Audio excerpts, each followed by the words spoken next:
All right, so like I said earlier, phonics instruction, teaches children relationship between letters and sounds, and it's crucial in their foundation, their development. If they don't know the difference between, oh, my letter C is the same as K. When it's time for me to learn my sight words, I know that I don't have to sound them. I say the names of the letters. It also boosts their decoding skills. So when they see unfamiliar words, they are able to connect it with their reading. It enhances phonic awareness. That means children are able to understand the individual sounds that make up the words. And for the last one, it supports differentiation. So that means it can be diverse in different ways. So no matter how, for example, some children have it difficult to read. Some at even year 1, year 2, they are still struggling. And that's because they didn't have a good foundation of their sounds, of their letters. They're not able to differentiate between the sound and the names of the letters.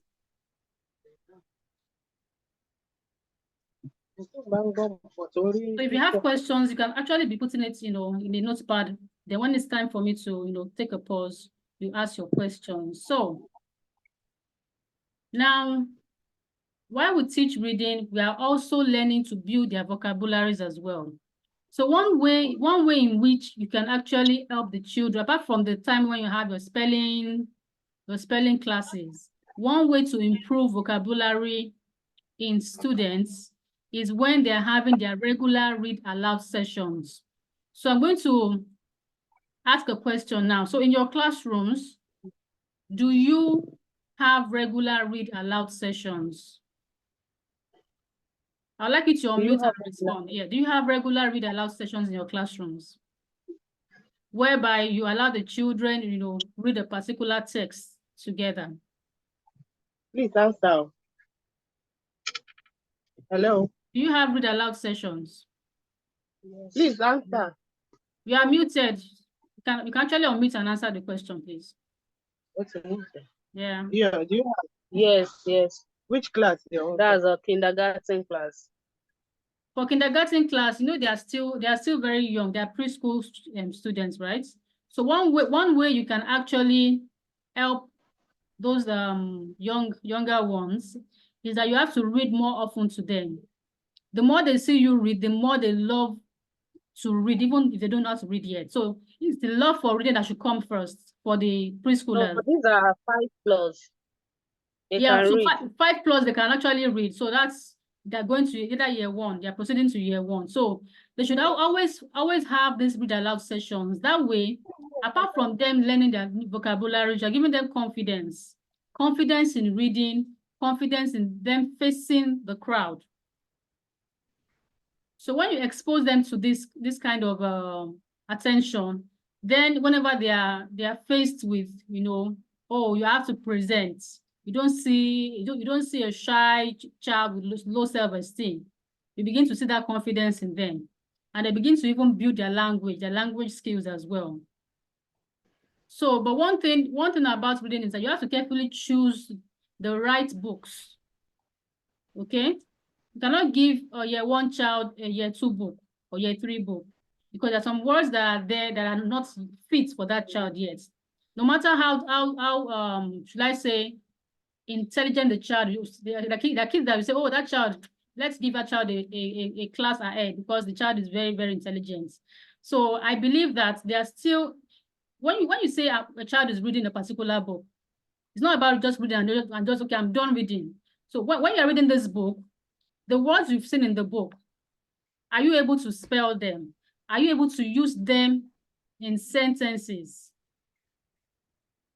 There are two different things entirely. I can read a book, doesn't mean I understand what I've read in that book, the content of that book. If I'm asked to retell what I've read, can I actually retell? So one thing you should also do is tell them to retell the story they've read to you. Some children just breeze into their book and say, I'm done reading. But when you ask them to retell the story to you, they're not able to do that because they didn't actually read to get facts and information from that book. They only read just for reading's sake. Okay? So we should actually have targets for the students around us. Let's know that, okay, this week we are reading page 1 to 5. What are we looking at? We're looking at new words in this book. That's the first thing. The new words we find, how can we use them?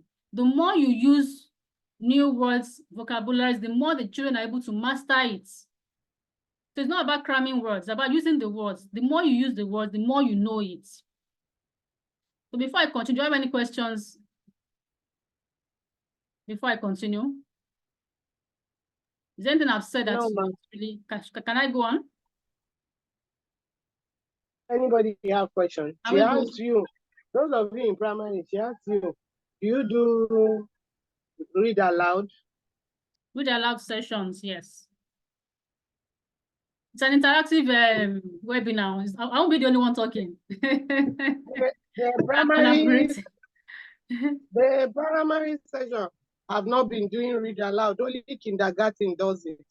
Okay, so you have to start your read aloud sessions for the primary school. It's very important. There's something it does to the classroom when you do the read aloud. So even for this, who reads? Who reads, the children or the teacher? The children. Beautiful. The children should actually read aloud. Please take note. Sometimes I tell people that you don't just tell the students just go ahead and do something. You have to show them what to do. You have to imitate. Okay, instructions to them. Okay, I need you all to read this particular book. So you can actually start. You can start off and start reading that. Let them see the way you read. Let them see the way you pronounce your words, you know, your punctuations. When you are reading, when there's a full stop, do you actually pause or you just read on? So you need to take note of your punctuations when you are reading. They should know that for everywhere they see a mark, they should know that, okay, the full stop is for me to, you know, stop, then I continue. If I see a comma, it's a pause and I continue. So if I see an exclamation mark, I'm supposed to show, you know, that feeling of excitement in my voice when I'm reading. So I'll show you some books we're going to be reading together just to, you know, practicalize what I'm talking about, not just explaining it to you. So like I said, you need to model fluent reading. Before you can ask a child to read fluently, the child needs to see you read fluently as well. So as an adult in the room, if you don't read fluently, there's no way you can teach the child to read fluently as well. Now, also encourage active participation and allow the children share their ideas, share their predictions. So for example, you're reading a story about a girl probably who went to, let's say, a mall to get some things. She lost her toy. So let them actually give you their own predictions. How do you think the story will end? Even before reading the end of the story, ask them questions. How do you think the story will? They should be able to tell you how they think the story will end. That's making predictions. So you need to learn how to make predictions. That way, it helps their thinking skills. It takes a child that can think to predict the next event in a story. If you don't know how to think, you can't predict the next scene in a story. So I've mentioned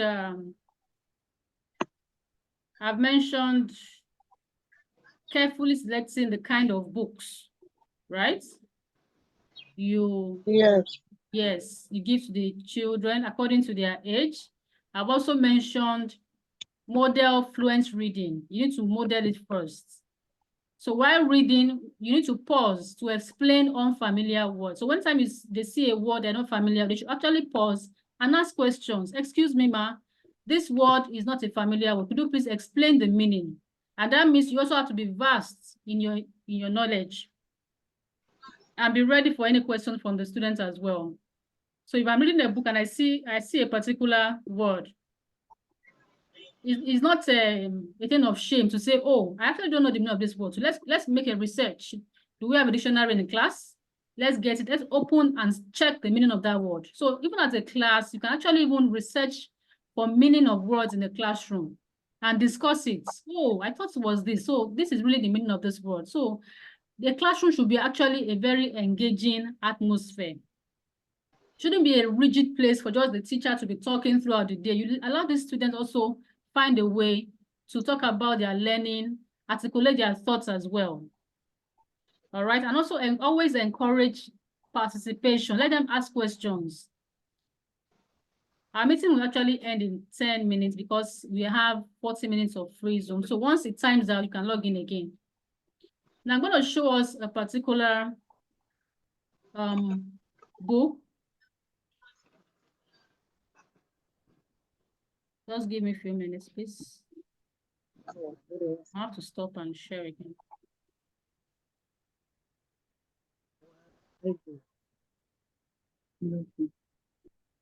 So let's go through a book together. Let me open it first before I can.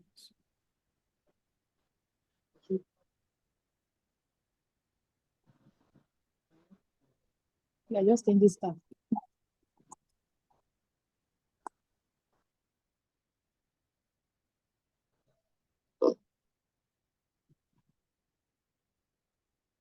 All right, so I have a particular book here that says Space Bodies Day Out.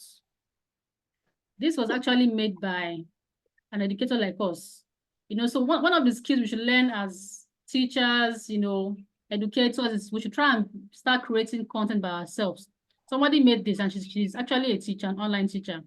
She created this by herself. So it's a short story. Even mere saying this is engaging for any child. Come on here. Yeah. That wants to you know, read.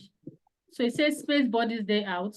Now the story is about, you know, an alien in the classroom and all. So at the end of the story, there are words. All the new words in the story is actually there, like a word list. So for every book you read in class, let's try and create a word list for the children. Words that are in that book should be written out. So even during your spelling periods, you can actually say, okay, you know what, this is our word list for the week. Let's learn to spell them. So on a Monday, you can have a spelling list and you tell them Fridays will be our spelling test. So spelling tests will be on Fridays. So once they know that, they are aware that they have to learn these words for the week so that they'll be able to make up their spelling test and then, you know, spell their words fantastically, okay?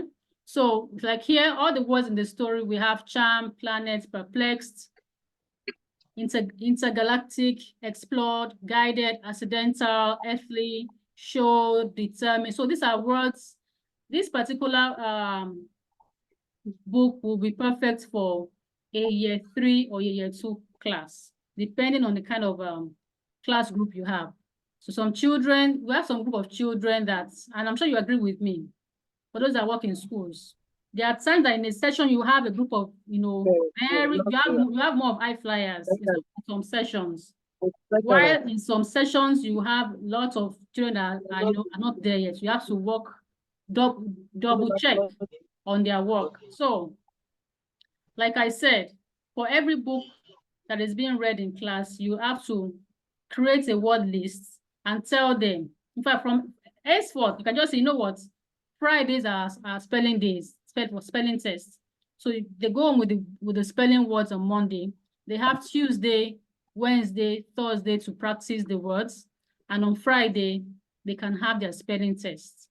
So that way, even it makes your work easier because you know that you are actually tackling the spelling parts for that particular class you're teaching. You don't have to, you know, create a period separately for spelling. So you know that, okay, they have, my power has actually gone, so I have to connect to my other internet. So you know that Fridays are spelling days. All right, so I'm going to continue from here.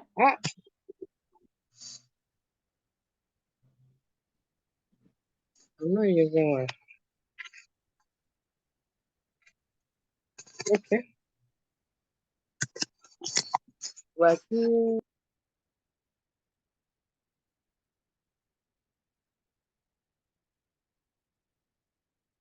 Okay, so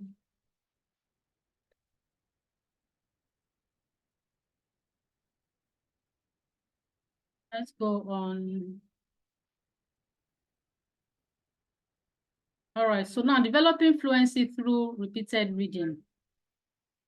Now, the only way you can be fluent in reading if you're consistent. If you're not consistent in reading, you can't be a fluent reader. So fluency comes with consistency. They work hand in hand. Fluency comes with consistency. The more you read, the more you're fluent, with your words, with your vocabularies. Now, you build confidence by reading repeatedly. And this helps students to become familiar with the words, and they're able to recognize the words easily. It also improves automaticity, which means repetition. Sorry about that. When you allow the children to read with, accuracy, they're actually free, and their speed, they're able to read at a particular speed, and they also focus on their comprehension as well. It increases their comprehension. When you are fluent, you comprehend what you are reading. And they also have a deeper understanding of the content they are reading. Okay? So when they read repeatedly, they're actually, they're able to say, okay, you know what? I missed out this particular new word the other time I read this book. Let me go and check for the meaning of this word. They're able to research. They're able to look out for the meaning of the words they don't actually know in that book. So I've mentioned you only develop fluency by consistency. You cannot be fluent if you're not consistent in what you are reading. So from grade 1, reading should become like, an everyday thing for them in class. That's the only way you can have good readers. You can have fluent readers. So, and whenever they are reading, you need to actually be deliberate with the kind of, what's the word? You being able to, looking for that word, always correct mistakes immediately. Don't wait till they are done. Don't wait till they are done. You correct any mistake immediately so that they're able to work on it and continue with whatever they are reading. Okay, so this particular slide, I wanted to explain identifying fiction and non-fiction books. So from grade 1, they begin to see different kind of storybooks. They should be able to differentiate between fiction and non-fiction books. So let me ask that question. Let me throw it out. Who can tell me what a fiction and non-fiction book is? Let's start with that. Do you know what a fiction book is? Can you hear me? Hope I'm not frozen. My network.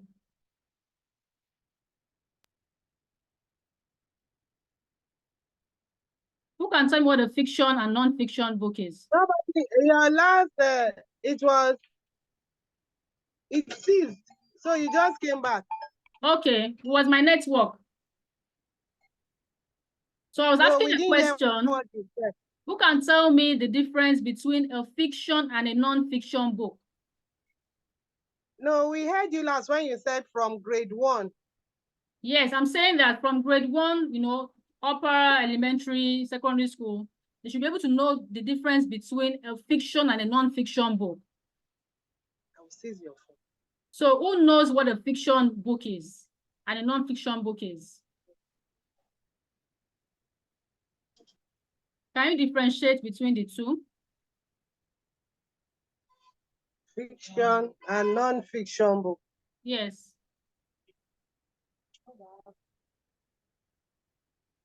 Who wants Fiction. to help?